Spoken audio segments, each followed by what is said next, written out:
चलो बच्चे लोग तुम लोग हेडिंग कर दो लिक्विड सॉल्यूशन। आज हम लोग सॉल्यूशन केमिस्ट्री में पढ़ने जा रहे हैं लिक्विड सॉल्यूशन के बारे में। अगर लिक्विड सॉल्यूशन पढ़ रहे हैं तो एक चीज तो क्लियर है कि यहां पर सॉल्वेंट क्या होगा। सॉल्वेंट, हाँ सॉल्वेंट तो लिक्विड ही होना चाहिए, तभी तो लिक्विड सॉल्यूशन बनेगा। और आपके पास जो सॉल्यूट है वो सॉलिड भी हो सकते हैं, वो लिक्विड भी हो सकते हैं और वो गैस भी हो सकते हैं। चलो लिक्विड सॉल्यूशन में कुछ भी आगे बढ़ने से पहले सबसे पहले मुझे नया टॉपिक जानना पड़ेगा, इसका नाम है वेपर प्रेशर। यहाँ पर सबसे इंपॉर्टेंट टॉपिक आज जो हम लोग कवर करेंगे इसका नाम है वेपर प्रेशर। पहले हम समझेंगे वेपर प्रेशर क्या होता है, तो उसके बाद इसके अंदर हम लोग पढ़ेंगे रॉड्स लॉ के बारे में।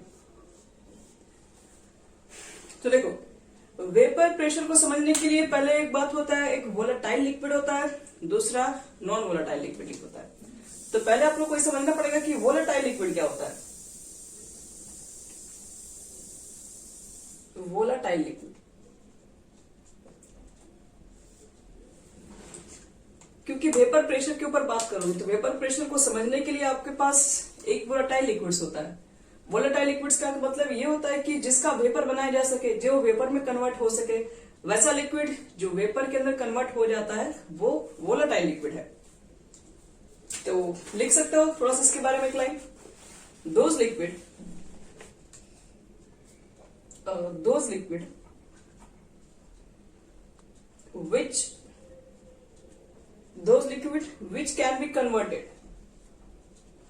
which can be converted into vapor। कोई नेफ्थलीन्स भी हो सकता है, पर एक्चुअली मैंने यहाँ पर लिक्विड भी ले लिया, हम दो सब्सटेंस भी ले सकते हैं, ठीक है। मैंने वोलेटाइल्स लिक्विड लिख दिया है, तो नेफ्थलीन तो सॉलिड के फॉर्म में होता है ना। ऐसा कौन सा लिक्विड है जिसका वेपर खुद से बन सकता है, जिसको हमें हीट करने की कोई जरूरत नहीं है, जो बिना कोई हीट दिए ही वेपर में कन्वर्ट हो जाता है। सबसे बड़ा एग्जांपल सब लोग जानते हैं, वाटर।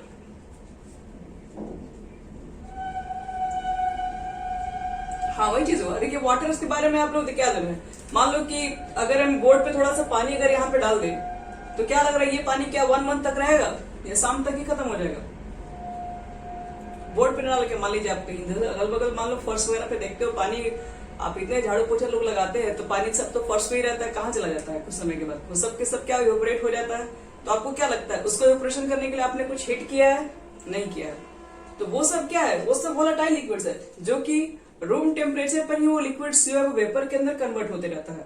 जैसे H2 आपके पास हो गया, आप अल्कोहल भी ले सकते हो, अल्कोहल भी वोलेटाइल लिक्विड होता है, ये भी अपने आप वेपर के अंदर कन्वर्ट होते रहता है। पेट्रोल भी ले सकते हो, ये भी वेपराइज होते रहता है। तो वोलेटाइल लिक्विड्स का मतलब ये होता है बच्चे लोग कि वैसे कोई भी लिक्विड्स जिसका वेपर बनाया जा सके, जो वेपर में कन्वर्ट हो रही होती है, उसको बोलते हैं हम लोग वोलेटाइल लिक्विड। और एक होता है आपके पास है नॉन वोलेटाइल लिक्विड, मतलब कुछ ऐसे भी लिक्विड्स हैं जो कि आप घर में रखोगे तो 1 मंथ के बाद भी देखो वो लिक्विड आपके पास जैसी है वैसी रहेंगी, उसके अंदर कोई वेपराइज बन के वो कम नहीं हो जाएंगी। तो वोलेटाइल लिक्विड क्या है ये आपको समझ में आना चाहिए। दूसरा क्या लिखेंगे हम लोग, non volatile liquid. Non volatile liquid तो बोल सकते हम लोग हैं those liquid which cannot be converted into vapours. लिख सकते हो बच्चे लोग, दोज लिक्विड विच cannot be converted into vapor is called non-volatile liquids। For example ऐसे कौन से लिक्विड है जो वेपर में कन्वर्ट नहीं हो सकते हैं, ऐसे लिक्विड्स हैं आपके पास। फॉर एग्जाम्पल लिख लो एसीटोन, हेक्सेन, ये सब ज्यादातर आपको जो मिलेंगे लिक्विड्स, ये सब जो लिक्विड्स है ये खुद से ही वेपर के फॉर्म में कन्वर्ट नहीं हो रही होती है। इसको कन्वर्ट करने के लिए आपको बहुत सारा हीट देना पड़ेगा। तो बोल सकते हो कि ये लिक्विड वोलेटाइल लिक्विड्स नहीं है। वोलेटाइल लिक्विड का मतलब है कि वैसे लिक्विड जो खुद ही कन्वर्ट हो जाए नॉर्मल टेम्परेचर पे, जो वेपर के अंदर कन्वर्ट होने लगे, तो वही आपके पास वोलेटाइल लिक्विड हो सकती है। ये वोलेटाइल लिक्विड्स, ये है आपके पास नॉन वोलेटाइल लिक्विड्स। ये दोनों के बारे में हमें पता होना चाहिए। और हम लोग टॉपिक पढ़ने जा रहे हैं फिर से, वेपर प्रेशर। चलो, वेपर प्रेशर किसे कहते हैं, अब इसके बारे में लोग स्टडी करेंगे। ये तुमने जान लिया वोलेटाइल लिक्विड्स क्या है और नॉन वोलेटाइल लिक्विड्स क्या होगा। वोलेटाइल्स में वाटर, अल्कोहल, पेट्रोल, ये सब वेपर में कन्वर्ट हो जाएगा। नॉन वोलेटाइल में एसीटोन, एसीटोन्स जो होता है वो लिक्विड के फॉर्म में रहता है, वो पोलर सॉल्वेंट के तरीके से फॉर्म में यूज किया जाता है। हेक्सेन भी होता है। चलो अब समझते हैं वेपर प्रेशर क्या होता है। समझो इसको ध्यान से। वेपर प्रेशर को समझने के लिए सबसे पहले हम लोग क्या करते हैं, एक मान लो कि पहले इसको हम समझाते हैं क्या ये है। सपोज करो कि आपके पास एक बीकर है, तो बीकर है तो यहां पर आपने क्या कर लिया है, कोई वोलेटाइल लिक्विड लिया हुआ है। अब वोलेटाइल लिक्विड लिखा है इसलिए हम बता रहे हैं क्योंकि आपको पहले इसके बारे में इंफॉर्मेशन दे चुके हैं वोलेटाइल लिक्विड्स क्या होता है। अगर सपोज करो कि आपके पास इस कंटेनर के अंदर कोई वोलेटाइल लिक्विड है, तो इस वोलेटाइल लिक्विड्स की एक खासियत होगी कि इसके जो पार्टिकल्स है वो वेपर बन के बाहर निकल रहे होंगे। चलिए, जब ये ओपन कंटेनर है, मॉलिक्यूल्स वेपर बन के बाहर निकल रही है, तो हम पूछेंगे यहाँ पर क्या प्रेशर लग रहा होगा। तो यहाँ पर देखिए मॉलिक्यूल्स ही जब बाहर निकल जा रही है तो वेपर के द्वारा कोई प्रेशर यहाँ पर एग्जर्ट नहीं होगा। मतलब डेफिनेशन तो साफ साफ लग रहा है कि वेपर प्रेशर का मतलब क्या कहोगे, प्रेशर ऑक्युपाई बाय वेपर। लेकिन ये तो ओपन कंटेनर है, यहाँ जो भी वेपर बन रही है वो तो सब बाहर निकल जा रही है। तो इसलिए आपको पहले इस चीज को समझने के लिए कि जो वेपर प्रेशर के ऊपर जब भी बात करेंगे हम लोग, तो सबसे पहला एक आपको लाना पड़ेगा क्लोज कंटेनर। पहले लेना पड़ेगा हमें एक क्लोज कंटेनर। अब यहां पर क्या होगा, अब इसके अंदर आपके पास जो लिक्विड मॉलिक्यूल्स होती हैं उनकी कुछ काइनेटिक एनर्जी होती है, जिसकी वजह से क्या होता है कि जो मॉलिक्यूल सरफेस पे रहती है तो वो तो मॉलिक्यूल को अट्रैक्ट करने वाली। अब मान लो जो मिडिल में मॉलिक्यूल्स है तो उसको चारों तरफ से लोग अट्रैक्शन में लगा रहे हैं, उसके ऊपर फोर्स भी ज्यादा तरह से बैलेंस हो जा रही है। लेकिन जो मॉलिक्यूल सरफेस पे है वहां पे तो फोर्स सिर्फ नीचे वाले मॉलिक्यूल्स लगा रही होंगी। तो ये मॉलिक्यूल्स आसानी से क्या होंगे, वेपर बन जाएंगे। अगर इनकी एनर्जी थोड़ी बहुत भी अगर बढ़ेगी तो ये आसानी से वेपर में कन्वर्ट हो जाती है। तो यहाँ पर क्या होता है कि लिक्विड मॉलिक्यूल्स आसानी से वेपर में धीरे धीरे बनते रहती है। अब कहा जाए कि एक समय ऐसा भी होगा, देखो जैसे मान लो क्या लिक्विड मॉलिक्यूल समझ में आ रहा है कि वेपर बन के बाहर निकल रही है, लेकिन बाहर निकलेंगे, लेकिन बाहर तो निकल के वो आउटर में ये एटमॉस्फेयर में तो नहीं जा पाएंगे क्योंकि यहाँ पर स्पेस खाली नहीं है। यहाँ पर हम लोग क्या देख रहे हैं, यहाँ पर मैंने क्लोज कंटेनर लगा दिया, इस कंटेनर को मैंने पूरी तरीके से कवर कर दिया है। तो इसका मतलब है कि वेपर तो निकलेगा बाहर जरूर, लेकिन ये वेपर कहाँ जाएगा, बहुत ज्यादा तक, बहुत ऊंचाई तक जाके फिर तो रुक जाएगा। फिर धीरे धीरे और भी मॉलिक्यूल्स वेपर के आएंगे बाहर, तो यहीं पर आकर धीरे धीरे इकट्ठे होना स्टार्ट हो जाएंगे। लिक्विड मॉलिक्यूल्स पहले क्या करता है, वेपर बन के बाहर निकलने की कोशिश करेगा, लेकिन बाहर निकलने के उसके पास जगह नहीं है, इसलिए ये सब क्या होगा, सारे कंटेनर के जो नीचे वो जस्ट जो होगा उसी के पास जाके धीरे धीरे वो बैठने लगेगा। दूसरा मॉलिक्यूल, तीसरा मॉलिक्यूल, ऐसे करते करते बहुत सारे मॉलिक्यूल जब यहाँ पर आ जाएंगे, बहुत सारे जब मॉलिक्यूल्स यहाँ पर बैठने लगेंगे, तो जब बहुत सारा मॉलिक्यूल होगा तो एक जगह काफी भीड़ हो जाएगा, तो उसके पीछे फिर अट्रैक्शन बढ़ने लगेगा। अब फोर्स ऑफ अट्रैक्शन बढ़ने लगेगा, तो अब ये जो गैसेस जो फ्री के फॉर्म में थी, जो वेपर के फॉर्म में थी, अब वो लिक्विड के फॉर्म में स्टार्ट हो जाएंगी।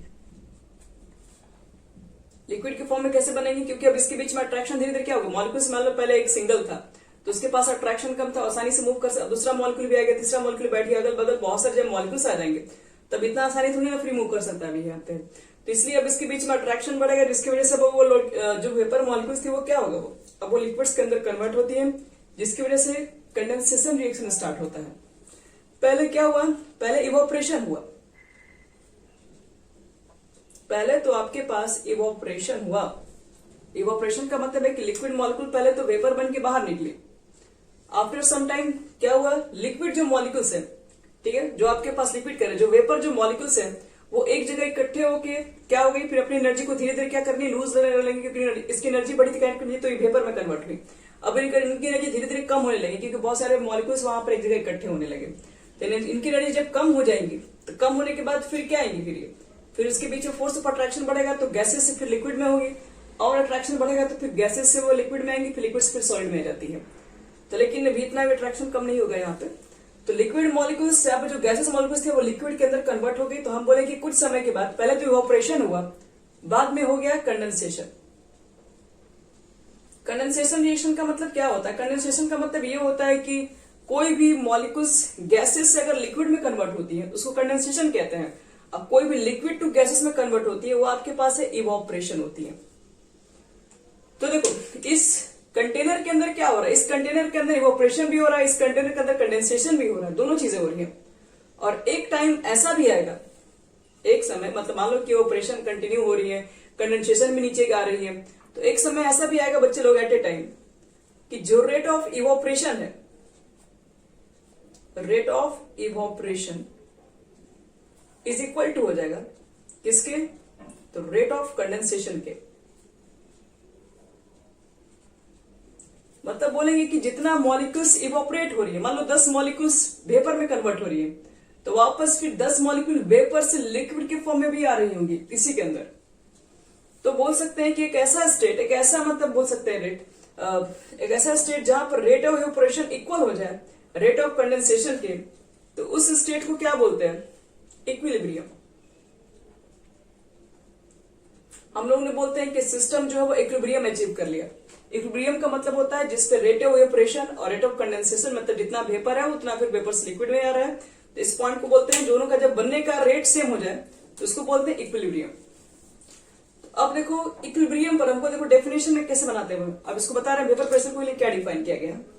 तो वेपर प्रेशर का देखो डेफिनेशन ऐसे बनाया गया, एट इक्विलिब्रियम। आप बता सकते हैं, पहले तो आपको बोलना पड़ेगा इक्विलिब्रियम पोजीशन पहले अचीव करने के बाद एक आपके पास सिस्टम है जिसके अंदर rate of evaporation condensation equal हो गया, मतलब इक्विलिब्रियम अचीव कर चुका है। इक्विलिब्रियम अचीव करने के बाद जो प्रेशर जो मतलब कि यहाँ पर कुछ ना कुछ लिक्विड मॉलिक्यूल्स होंगी जो कि आपको बताए थे, जो कि वेपर के फॉर्म में कन्वर्ट हो रही होंगी, और वो जो वेपर जो यहाँ पर दिख रहा है वो वेपर कुछ ना कुछ तो प्रेशर ऑक्युपाई कर ही रहा होगा लिक्विड सरफेस के ऊपर, जो मॉलिक्यूल्स यहाँ पर प्रेजेंट है, क्योंकि यहाँ पर खाली स्पेस तो दिख ही रहा है, इस स्पेस के अंदर वेपर तो होंगे ही होंगे, और वो वेपर कुछ ना कुछ सरफेस पे तो प्रेशर लगा ही रहे होंगे। तो देखो डेफिनेशन क्या बनाया गया, हम लोग डेफिनेशन को ऐसे बनाते हैं, द प्रेशर एक्सर्टेड, जो प्रेशर जो एक्सर्ट किया जा रहा है, किस पर एक्सर्ट किया जा रहा है? तो बाय द लिक्विड सरफेस बोल सकते हो, लिक्विड सरफेस के ऊपर, ऑन द लिक्विड सरफेस। तो ऐसे इसको डेफिनेशन बोलेंगे, the pressure exerted by the vapour of liquid over its surface at equilibrium.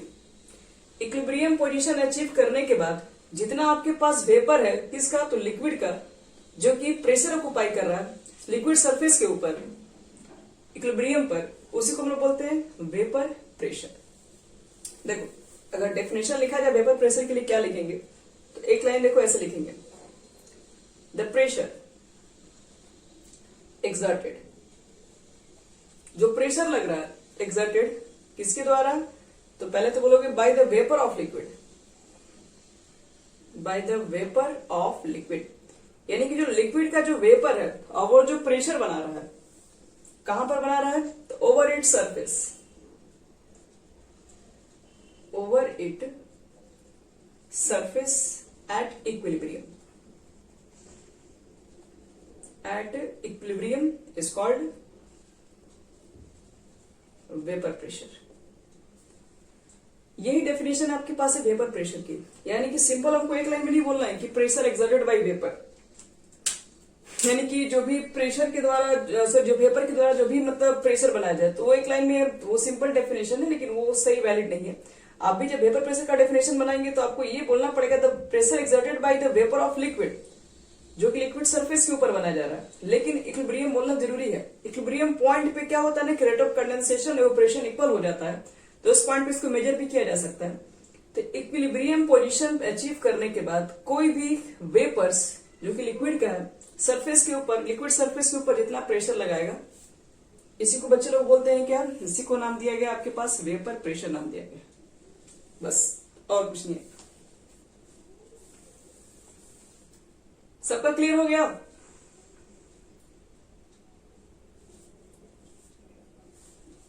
Okay, तो अब देखो बात कर रहे हैं इसकी प्रॉपर्टीज क्या होती है, वेपर प्रेशर की प्रॉपर्टीज क्या होती है, पहले चेक कर लो, उसके बाद हम बताएंगे कि इसको कैलकुलेशन कैसे करेंगे, ये वेपर प्रेशर कितना है कैसे मालूम करेंगे, उसके लिए भी हम लोग पढ़ेंगे।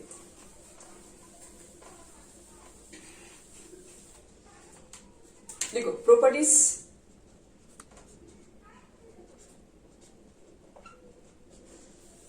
प्रॉपर्टीज किसके लिए, तो ऑफ वेपर प्रेशर।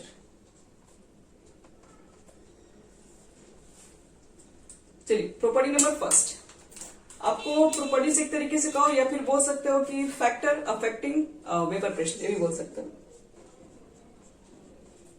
ये फैक्टर अफेक्टिंग पर भी काम कर सकता है। वेपर प्रेशर किस किस फैक्टर पे डिपेंड करता है। सबसे पहला first, nature of liquid. Nature of liquid,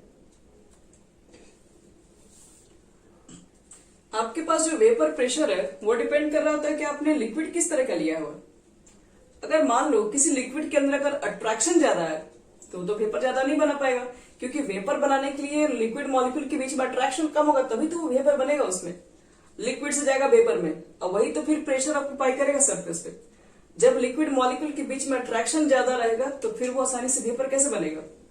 तो इसका मतलब ये होता है कि अगर आपके पास वेपर प्रेशर जो है वो डिपेंड कर रहा होता है। वेपर प्रेशर का मान कब चेंज हो सकता है कि जब लिक्विड में आप किस तरह का लिक्विड लियो, आप कैसे लिक्विड लियो। किसी लिक्विड में अगर अट्रैक्शन ज्यादा है तो वहां वेपर कम बनेगा, जिसमें अट्रैक्शन कम होगा वहां वेपर ज्यादा फॉर्म हो रहा होगा।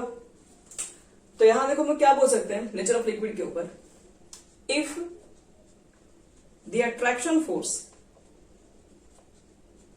if the attraction force between the liquid molecule are high, then less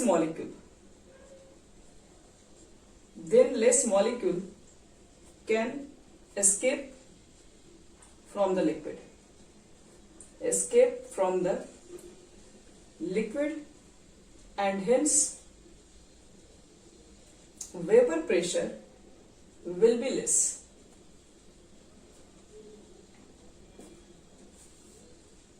पहली बात, अट्रैक्शन फोर्स अगर लिक्विड मॉलिक्यूल्स के बीच में अगर कहीं ज्यादा हाई है तो वहां पर वेपर बनने के जो चांसेस होंगी वो भी बहुत कम होंगी। मतलब वेपर कम होगी तो वेपर जो प्रेशर लगाएगा वो भी तो कम हो जाएगा। जब मॉलिक्यूल्स में वेपर ही कम बन रहा है तो प्रेशर भी कम हो जाएगा फिर।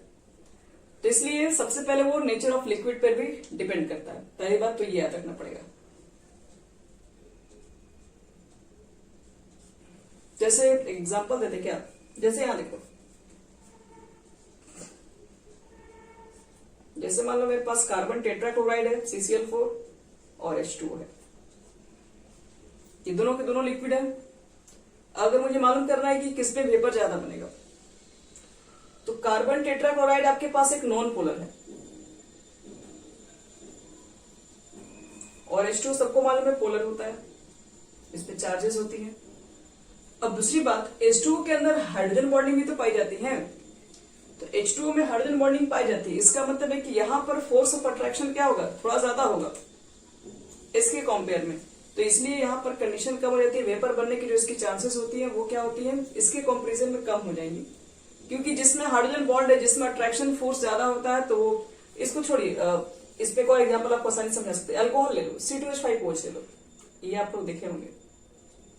अल्कोहल भी वेपर बनता है, वाटर भी वेपर बनता है, दोनों का वेपर बनता है।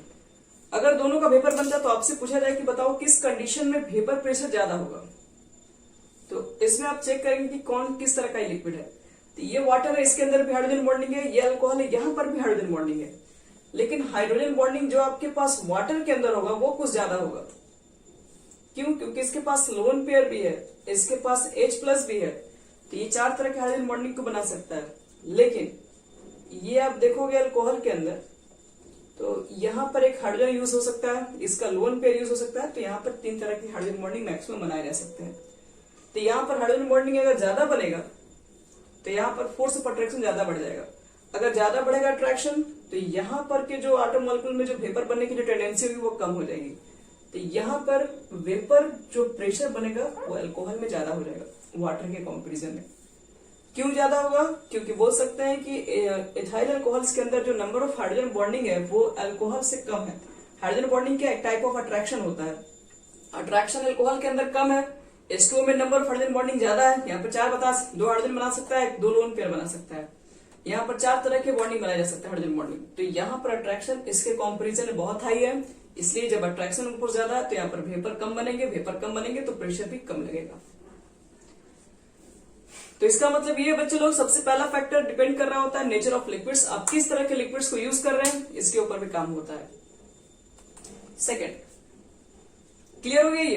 हाइड्रोजन बॉन्डिंग तो पहले सब लोग जानते होंगे सब लोग। चलिए सेकेंड देखो, टेम्परेचर के ऊपर बात करते हैं।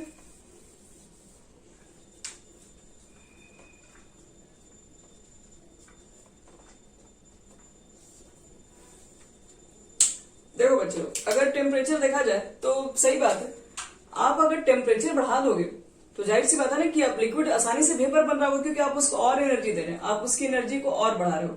एनर्जी बढ़ रहा है, मॉलिक्यूल की काइनेटिक एनर्जी बढ़ेगी तो मॉलिक्यूल आसानी से लिक्विड से वेपर में चली जाएंगी। तो इसलिए हम लोग बोलते हैं कि वेपर प्रेशर जो होता है वो इंक्रीज होगा, क्योंकि वेपर बढ़ाओगे तो प्रेशर भी बढ़ेगा। तो वेपर प्रेशर इंक्रीजेस कब होगा? तो विथ इंक्रीज इन टेम्परेचर। अगर आपने टेम्परेचर को बढ़ा दिया तो जाहिर सी बात है वेपर ज्यादा बन रहे होंगे, क्योंकि लिक्विड मॉलिक्यूल्स की आपने एनर्जी को बढ़ा दिया। अब एनर्जी बढ़ेगा तो एनर्जी पाकर क्या करेगा, वो तो काफी तेजी से बाहर निकलेगा, तो वहां पर वेपर ज्यादा बनेगा, इसलिए प्रेशर भी ज्यादा होगा। यानी vapour pressure increases with increase in temperature due to increases its kinetic energy, due to increases its kinetic energy. क्योंकि मॉलिक्यूल्स की काइनेटिक एनर्जी बढ़ जाती है, इसलिए टेम्परेचर बढ़ाने पर वेपर प्रेशर ज्यादा होगा। और 3 फैक्टर्स जो कि एक नोट्स तरीके का, उसको नोट्स के फॉर्म में याद रखें, और वेरी वेरी इंपॉर्टेंट टर्म है ये।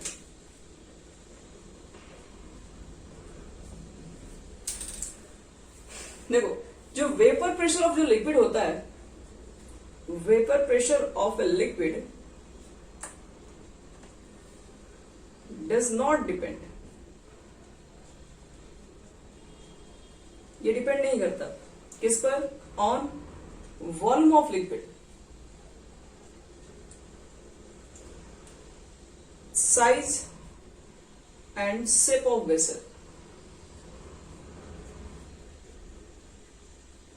बस, यानी कि आपके पास जो लिक्विड है, ठीक है, जिसका आपने वेपर प्रेशर को कैलकुलेट कर दिया, वो वेपर बना रहा होगा, प्रेशर जो भी ऑक्यूपाई कर रहा है, वो कह रहा है कि वो डिपेंड नहीं करता है कि आपने उसको किस वॉल्यूम में लिया होगा, लिक्विड का क्या रहा वॉल्यूम, कोई फर्क नहीं पड़ता है। इसका देखो मतलब ये आपके पास है, सपोज करो कि अगर मान लो कि मैंने एक ग्लास में ले लिया और एक मैंने और भी बड़ा ग्लास में ले लिया, सपोज करो, कह रहा है आपके पास की जो वेपर प्रेशर ऑफ लिक्विड है does not depend on the volume of liquid and shape size of vessel. यानी कि अगर आपने इसमें 1 ml रखा, जैसे मान लो मैंने इसके अंदर 10 ml रखा हुआ है, और अगर मैं यहाँ पर 100 ml रख दूं और एक पार्टिकुलर टाइम दे दें दोनों के लिए, हमको चेक करना है कि 1 घंटे के बाद इसमें कितना वेपर है और 1 घंटे के बाद इसमें कितना वेपर है, मतलब वेपर नहीं, वेपर प्रेशर।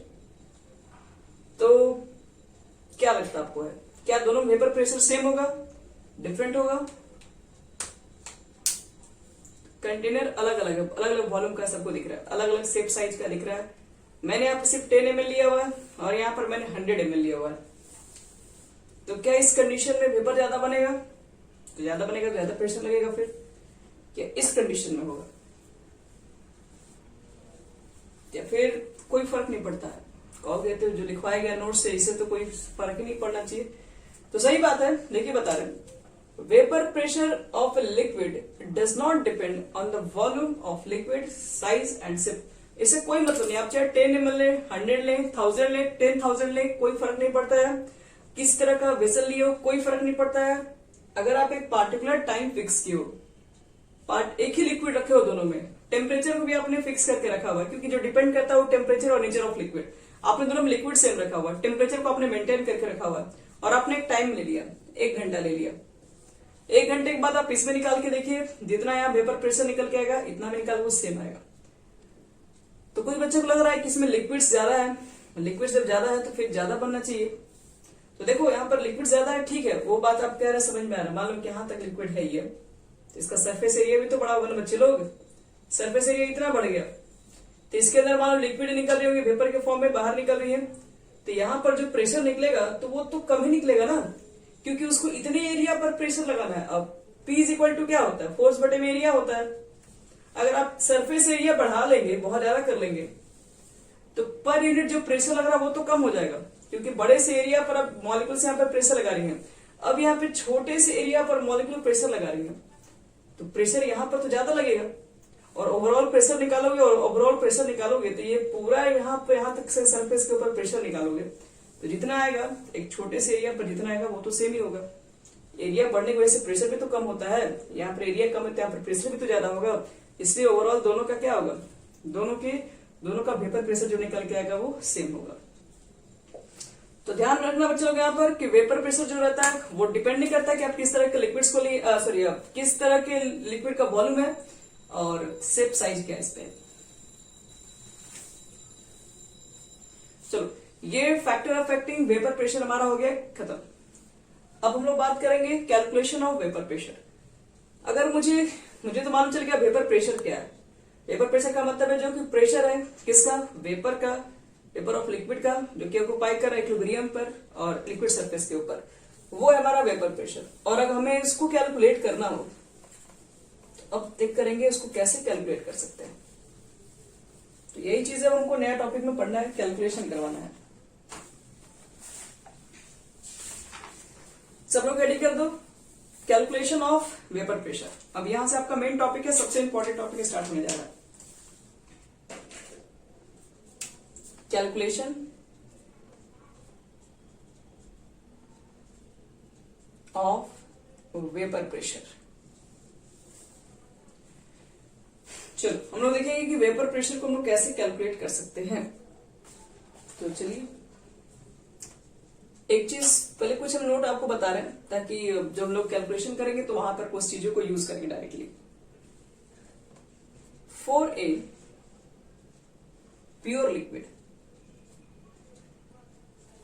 अगर आपके पास कोई प्योर लिक्विड है, प्योर लिक्विड मतलब सिर्फ एक ही तरह का लिक्विड उसमें है,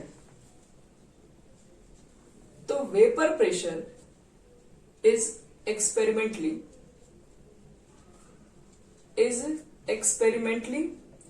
डिटरमाइंड। अगर आपके पास बच्चे लोग प्योर लिक्विड है, जैसे सपोज करो सिर्फ वाटर ही आपके पास है, तो वहां पर के जो वेपर प्रेशर होगा उसको एक्सपेरिमेंटली मेजर करके लिखा हुआ मिल जाएगा। Vapour pressure is experimentally determined and is represented as P nought. इसको पी नॉट पढ़ेंगे,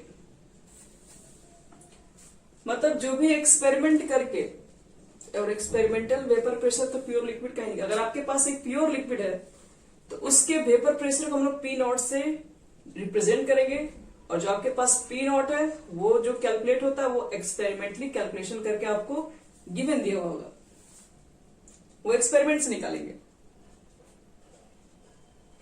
मतलब ये कि हम जो कैलकुलेशन करने जा रहे हैं वेपर प्रेशर का, वो प्योर लिक्विड के लिए नहीं कर रहे हैं, ये एक्सपेरिमेंटली आपको गिवन होना चाहिए। इसको तो एक्सपेरिमेंट करके ही निकाल सकते हैं। हम लोग जो वेपर प्रेशर कैलकुलेट करेंगे वो प्योर लिक्विड्स के लिए नहीं करेंगे कैलकुलेशन। हम लोग जो वेपर प्रेशर कैलकुलेट करेंगे वो लिक्विड सोल्यूशन के लिए कैलकुलेट करेंगे, मतलब वो सोल्यूशन के लिए करेंगे। बता रहे हैं कैसे करेंगे उसको। यानी कि अगर मेरे पास प्योर लिक्विड होगा तो उसके जगह पर उसका जो वेपर प्रेशर उसको पी नॉट से इंडिकेट कर देंगे, और प्योर लिक्विड का वेपर प्रेशर को डिटरमाइन करने के लिए उनको एक्सपेरिमेंट ही करना पड़ेगा। तो फिर हम लोग वेपर प्रेशर किसका कैलकुलेट कर सकते हैं, पहले इसको भी चेक कर ले रहे हैं। Vapour pressure of liquid solution.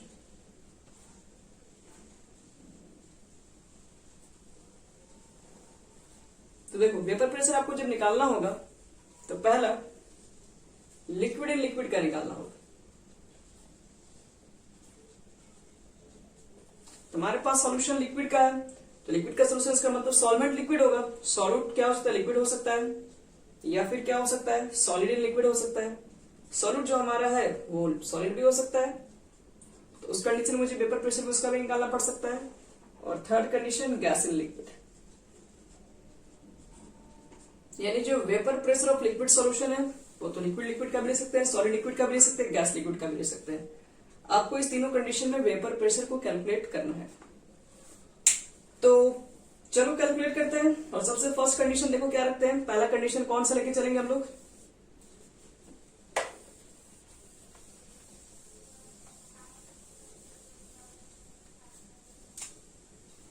First हम वेपर प्रेशर कैलकुलेशन के ऊपर बात करें। हम किसका कैलकुलेट करेंगे पहले बता रहे हैं। एक ऐसा सॉल्यूशन लिखोगे, ए सॉल्यूशन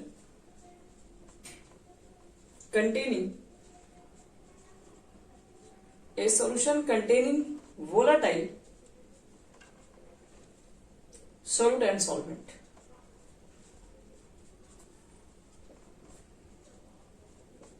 हम लोग वेपर प्रेशर उसका कैलकुलेट करेंगे, वैसे सॉल्यूशन के लिए कैलकुलेट करेंगे जिसमें सॉल्यूट और सॉल्वेंट दोनों ही वोलाटाइल नेचर का होगा।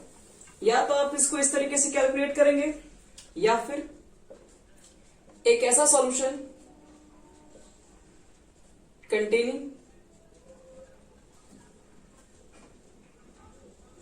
नॉन वोलाटाइल सॉल्यूट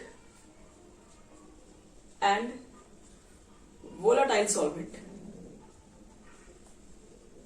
हम लोगों को कैलकुलेट करना है क्या बच्चे लोग? Vapour pressure. वेपर प्रेशर को कैलकुलेट कैसे कर सकते हैं? तो वो सॉल्यूशन के ऊपर डिपेंड करता है। आपका सॉल्यूशन क्या हो सकता है सॉल्यूशन में आपके पास सॉलिड सॉल्वेंट दोनों का ही वेपर बनता हो, ऐसा भी मिल सकता है केसेस। या फिर ऐसा भी तो हो सकता है ना कि आपके पास सिर्फ सॉल्वेंट ही क्या हो, सिर्फ सॉल्वेंट ही हमारे पास वोलाटाइल नेचर का हो, सॉल्यूट हमारा नॉन वोलाटाइल नेचर का हो।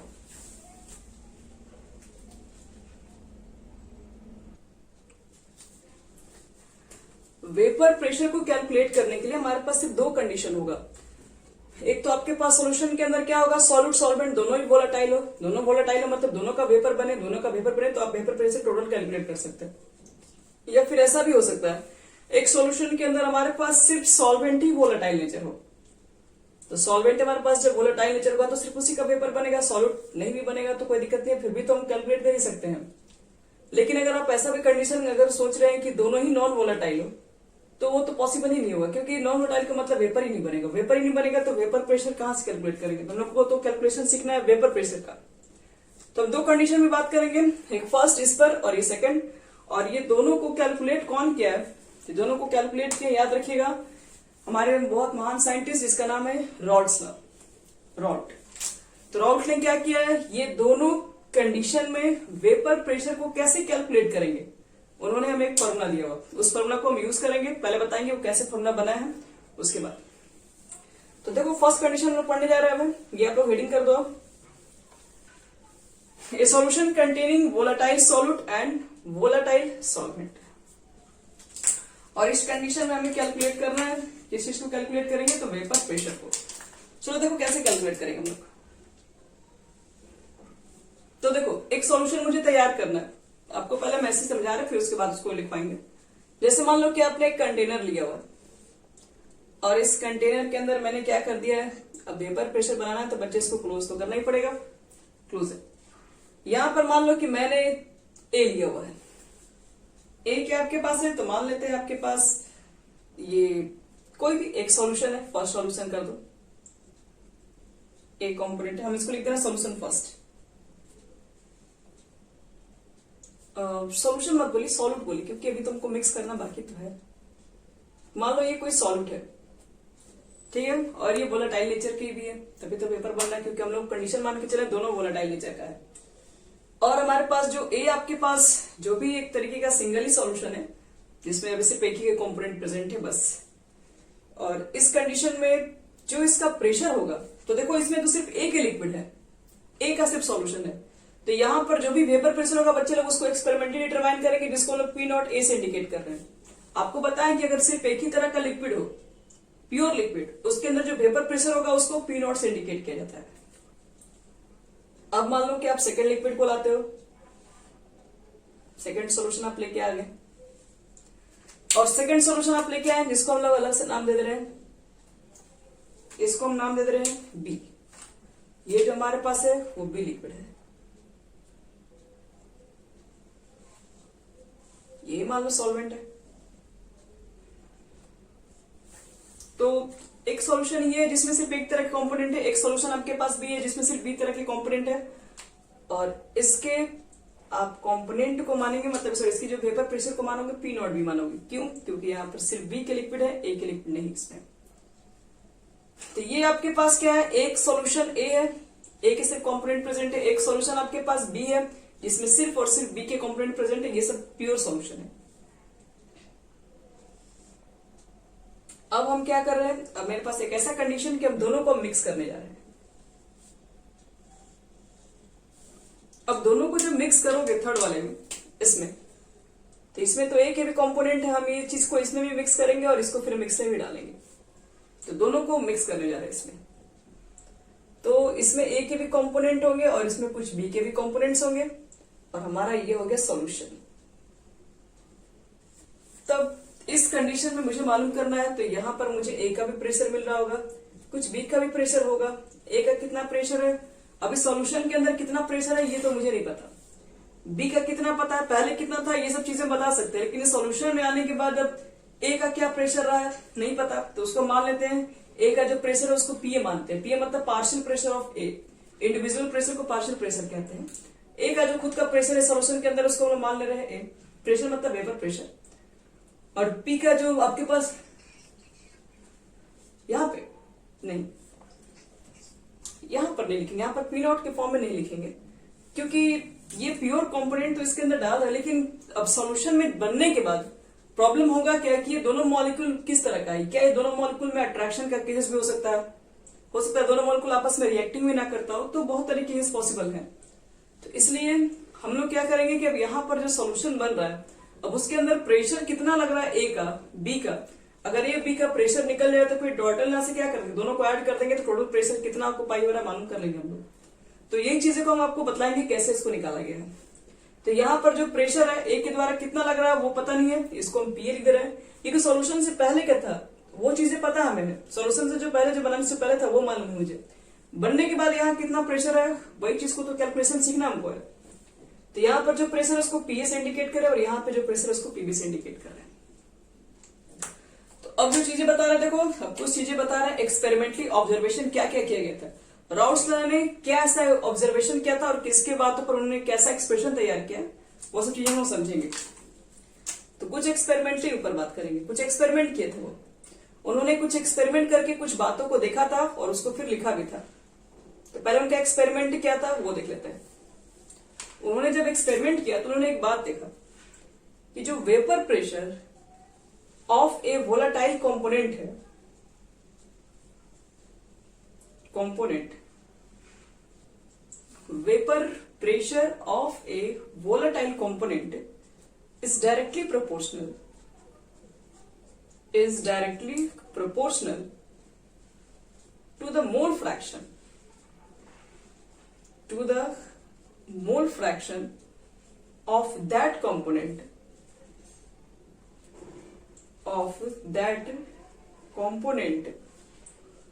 in solution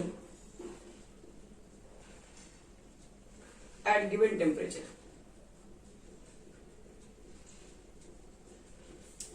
उन्होंने इस बातों को ऑब्जर्व किया, क्योंकि हम इसको पूरा समझाएंगे, वो एक्सपेरिमेंट क्या किए तो आपको हम सब बताएंगे।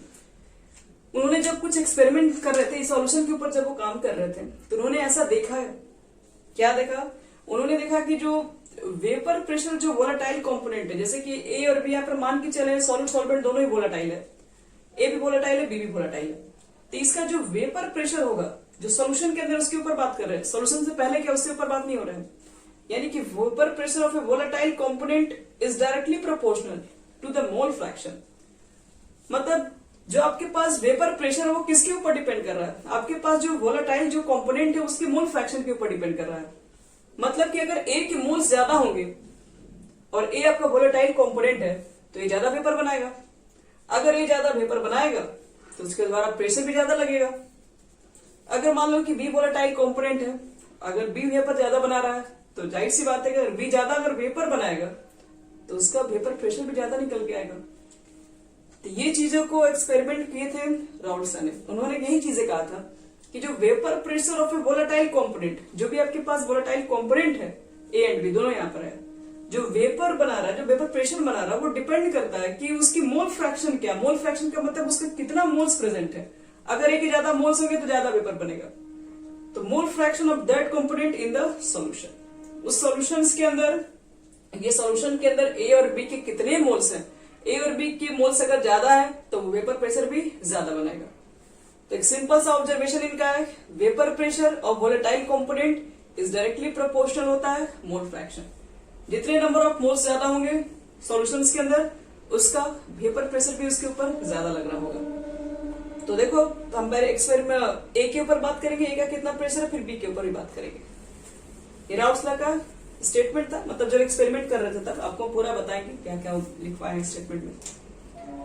अगर हम ए के ऊपर बात करें तो वेपर प्रेशर जो आपके पास ए होगा वो डायरेक्टली प्रोपोर्शनल किसके होगा, mole fraction of that component. Mole fraction कितना लिया गया ए का, इसके ऊपर डिपेंड कर रहा होगा। अगर आप इस प्रोपोर्शन को हटाएंगे तो कोई कांस्टेंट यूज कर रहे होंगे, और अगर मुझे इस के की वैल्यू पता करना है कि के की जगह पर क्या हो सकता है, के तो कोई कांस्टेंट है, तो देखो के की वैल्यू को कैसे पता करेंगे। अगर मान लो in case of pure solvent, अगर मेरे पास एकदम प्योर सॉल्वेंट होता, अगर प्योर सॉल्वेंट होता, प्योर सॉल्वेंट बोले तो ये ए जो दिख रहा है ये प्योर सॉल्वेंट है, तो इस कंडीशन में जो प्रेशर होता है इसका तो वैल्यू मुझे पता होता। क्यों, एक्सपेरिमेंट किया हुआ है, इस एक्सपेरिमेंटल क्वांटिटी, इसको डिटरमाइन किया जा सकता है एक्सपेरिमेंट से, तो इसका एक्सपेरिमेंटल वैल्यू तो मुझे पता है। तो अगर मान लेते हैं कि अगर मेरे पास प्योर सॉल्वेंट होता तो मुझे तो पता होता ये पी जो ए है वो पी नॉट ए होता, ये पता हमें होता। के कितना होता नहीं पता। मोल फ्रैक्शन कितना होता, प्योर कंपोनेंट है तो प्योर कंपोनेंट सिर्फ ए ही प्रेजेंट है, तो उसका मोल फ्रैक्शन कितना लिखोगे। तो मोल फ्रैक्शन में आपको पास बताया था कि अगर दो कंपोनेंट प्रेजेंट होता है तो दोनों के मोल फ्रैक्शन का सम होता है 1। अब आपके पास सिर्फ एक ही मोल्स है। मोल फ्रैक्शन का डेफिनेशन क्या होता है, आपको जिसके मोल्स को निकालना है उसको ऊपर लिखते हैं, मोल्स ऑफ सॉल्यूशन लिखते हैं। अब मोल्स ऑफ सॉल्यूशन में ए ही है, अब मोल्स ऑफ आप देख रहे कंपोनेंट में भी ए ही है, तो दोनों कैंसिल होकर तो 1 ही हो जाएगा फिर, यानी के इंटू 1, यानी के की वैल्यू कितना लिख सकते हो इसके इक्वल, पी नॉट ए लिख सकते हैं। और इस के की वैल्यू को हम लोग क्या करते हैं, फिर यहां पुट कर देते हैं इक्वेशन फर्स्ट में। और इक्वेशन फर्स्ट में अगर हम पुट कर दें तो P A is equal to क्या लिख सकते हैं, पी नॉट ए एक्स, इतना लिखा जा सकता है। तो यही चीजें बताए थे वो, यही इनका स्टेटमेंट था। आप आगे राउट्स के स्टेटमेंट के बारे में पढ़ेंगे तो आपको यही चीज, एक्सपेरिमेंट जो बता रहे हो एक्सपेरिमेंट किए थे, एक्सपेरिमेंट सब कुछ निकाल कर फिर अपना थ्योरी दी है, उस थ्योरी को हम लोग उसी को एग्जाम में यूज करेंगे। ये तो बता रहे कैसे कैसे काम किया गया।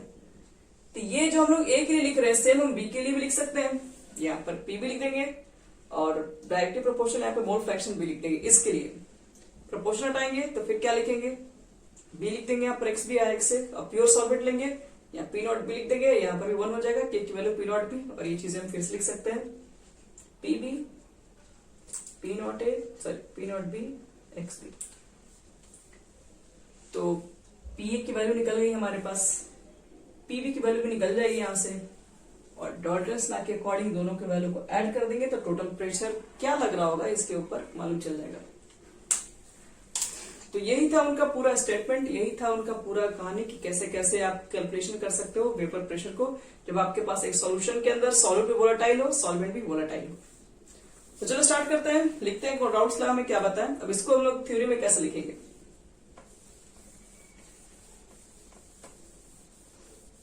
बहुत बार बच्चे लोग बोर्ड एग्जामिनेशन में राउट्स लॉ के बारे में क्वेश्चन पूछा जा चुका है, ध्यान रखिएगा, इंपॉर्टेंट है। लिखो अकॉर्डिंग टू राउट्स लॉ, इसके अकॉर्डिंग याद रखना, इस कंडीशन के ऊपर बात करें, दोनों कंडीशन होगा, क्वेश्चन आपसे पूछेगा। इसमें पूछा जाता है कि वोलेटाइल सॉल्यूट भी हो सॉल्वेंट भी हो, उस कंडीशन में राउट्स लॉ के लिए क्या होता है एक्सप्रेशन। तो लिखोगे according to Raoult's law, Raoult's law के अकॉर्डिंग क्या कहा गया था, इन ए सॉल्यूशन, सब लोग यहां से नोट करेंगे, in a solution the vapour pressure of a component the vapor pressure of a component at a given temperature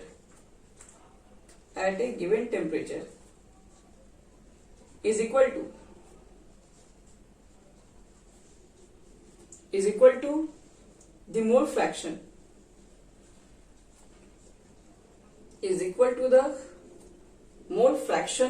of that component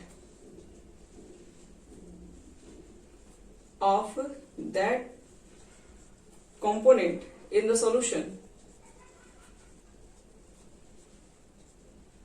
solution multiplied by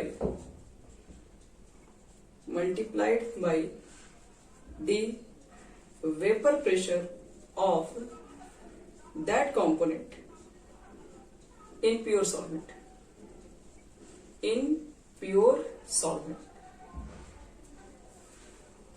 यही है इनका डेफिनेशन। कहोगे इतना हार्ड डेफिनेशन कैसे मिल गया? देखो यही चीज लिखा हुआ, अब यहाँ पर जो है वही चीजें लिखे, हम सब लिखे हैं। आप इसको अच्छे से एक्सप्लेन कर लो। ए क्या आपके पास है? Vapour pressure of A. X से क्या है? Mole fraction of A. P nought ए क्या है? तो पी नॉट ए आपके पास क्या है? ये भी तो वेपर प्रेशर ही बता रहा है, लेकिन इन प्योर स्टेट बता रहा है, जब ए लिक्विड था तब। अब देखो यहाँ पे डेफिनेशन क्या लिखे, इन ए सॉल्यूशन, एक सॉल्यूशन में जब vapour pressure of a component में तो आप ए और बी किसी के ऊपर बात कर सकते हैं। The vapour pressure of a component at a given temperature, वो इक्वल होता है, यानी कि ये जो वेपर प्रेशर है किसी भी कंपोनेंट का ए चाहे बी किसी भी टेम्परेचर पर इक्वल होगा। देखो ये किसके इक्वल है? Mole fraction of that component. आप ए का निकाल रहे हो प्रेशर, तो mole fraction of that component यानी एक्स है, और क्या लिखा हुआ? That component in the solution, उस सॉल्यूशन के अंदर, और मल्टीप्लाइड बाई, और देखो इसके साथ मल्टीप्लाइड किया गया है। क्या मल्टीप्लाइड किया है? तो vapour pressure of that component in pure solvent, यानी इन प्योर स्टेट भी आप लिख सकते हो। यानी मल्टीप्लाइड किया गया किससे? तो वेपर प्रेशर से मल्टीप्लाइड किया गया है ऑफ दैट कंपोनेंट, मतलब उसी कंपोनेंट का जो कि प्योर सॉल्वेंट के फॉर्म में था तब। बस यही तो है, यही तो एक्सप्रेशन से बनाया गया राउल्ट्स लॉ को। राउल्ट्स लॉ का मेन एक्सप्रेशन बच्चे लोग यही होता है, ध्यान रखना। इन प्योर सॉल्वेंट ना प्योर स्टेट लिख तो ज्यादा ठीक रहेगा। ये राउल्ट्स लॉ का स्टेटमेंट है, चाहे आपके पास वोलेटाइल हो, दोनों सॉलिड सॉल्वेंट, या ना हो, मतलब एक ही कोई हो, वो दोनों कंडीशन में राउल्ट्स लॉ का यही एक्सपेरिमेंट है, यही डेफिनेशन है। अब हम बात करने जाएंगे कि अगर मेरे पास दोनों ही कंडीशन, ये राउल्ट्स लॉ का ऑब्जर्वेशन है। अब हम कंडीशन नंबर 1 के ऊपर बात करेंगे कि दोनों ही अगर वोलेटाइल हो तो उस कंडीशन में वेपर प्रेशर को कैसे करना है कैलकुलेटर।